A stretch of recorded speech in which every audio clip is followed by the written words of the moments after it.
Bom, gente, então eu estava explicando para vocês que o liberalismo era a principal corrente de pensamento na época e como ele funcionava aí nas diversas partes da sociedade, né? Na política, o liberalismo defendia a capacidade do cidadão de buscar a realização pessoal sem desrespeitar os direitos da coletividade. Na economia, ele prezava pela liberdade de iniciativa e a livre concorrência, atacando os privilégios comerciais que eram concedidos à nobreza. Então, antes disso, a nobreza, por exemplo, tinha direito exclusivo de comercializar algumas coisas. Então, aqui, nesse momento, acaba com isso. Todo mundo tem liberdade de comercializar o que quiser e tem direito de concorrer com as pessoas. Liberalismo na arte se refletiu de uma forma que coloca o artista numa posição de rebeldia contra o sistema instituído. Isso é importantíssimo quando a gente trata de literatura. Por quê?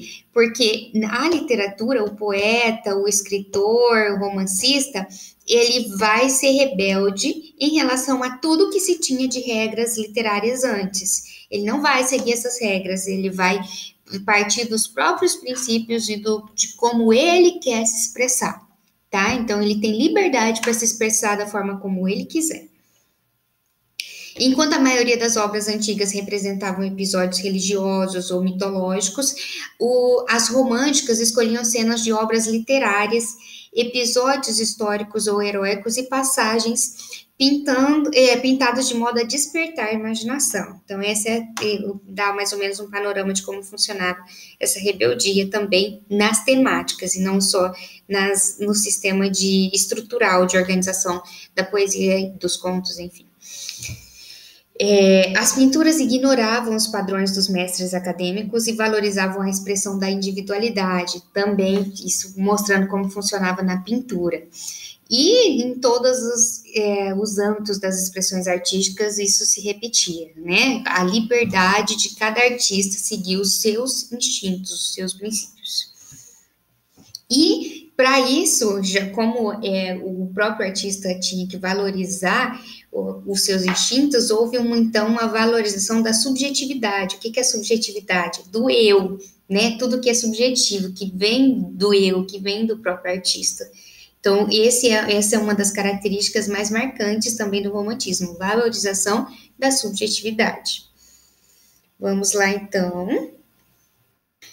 Eu coloquei essa setinha para vocês entenderem que esse liberalismo que acontece aqui na política e na economia, ele se reflete, né, a literatura e a arte, de forma geral, vai refletir o que acontece aí na sociedade. Eu tenho falado isso em todos os vídeos. A gente precisa entender o que acontece na sociedade, porque a literatura, ela vai surgir desses movimentos, ela vem desses movimentos, ela reflete de alguma forma, ela representa esses movimentos. Então, não tem como entender literatura sem entender o contexto histórico. Depois, página 64 e 65 vai falar aqui sobre o sistema literário do romantismo. O que acontece no sistema literário? A incorporação dos valores burgueses leva os românticos a produzirem uma arte menos intelectualizada. Vamos lembrar, então, que antes disso, quando a burguesia não estava em total ascensão, a gente tinha a nobreza dominando tudo que era intelectual. E ela dominava isso de uma forma muito rebuscada. O que a gente tinha ali? Só a nobreza tinha acesso aos principais textos literários, que normalmente vinha daquele período lá da Grécia Antiga. E agora a burguesia assumiu um espaço, e a burguesia não foi sempre inteligente, não teve sempre acesso à leitura. Agora que ela está tendo. Então, a linguagem se torna mais simples, né? A burguesia eram os pobres de antes que começaram a ficar ricos por conta do movimento comercial. Então, eles não têm uma história de acesso à leitura, eles começam até agora.